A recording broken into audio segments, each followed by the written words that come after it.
को हल करे। एक दिन राधा को गांव के जंगल में एक चमकती हुई पुस्तक मिली। वह पुस्तक जादू की थी और उसमें अनगिनत जादुई मंत्र लिखे हुए थे। राधा ने सोचा कि यह मौका उसे उसकी मंजिल तक पहुंचने में मदद करेगा। राधा ने पुस्तक को खोलते ही पहला मंत्र पढ़ा और तुरंत ही उसके सामने एक अद्भुत परी प्रकट हुई।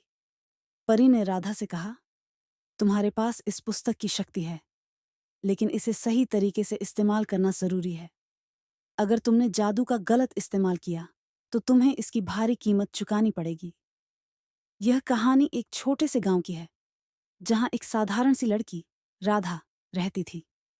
राधा का सपना था कि वह एक दिन जादूगरनी बने और दुनिया की हर परेशानी राधा ने परी की बात मानी और जादू का सही इस्तेमाल करने की कसम खाई। उसने जादू की मदद से गांव की कई समस्याओं को हल किया।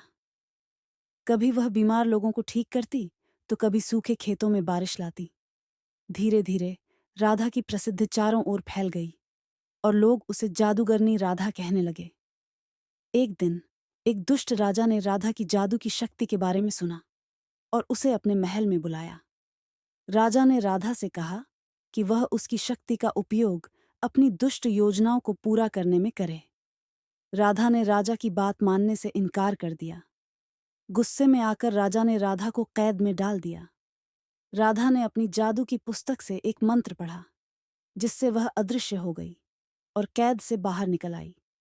उसने अपने जादू की मदद से राजा के सभी बुरे कामों को उजागर किया और राजा को उसकी करने की सजा दिलाई। इस घटना के बाद राधा ने समझ लिया कि जादू की शक्ति का सही और नेक कामों के लिए ही इस्तेमाल करना चाहिए। उसने अपनी बाकी की जिंदगी गांव के लोगों की सेवा और उनकी मदद में बिताई और इस तरह साधारण सी लड़की राधा एक महान जादूगरनी बन गई और उसकी कहानी सभी के लिए प्रेरणादायक बन गई।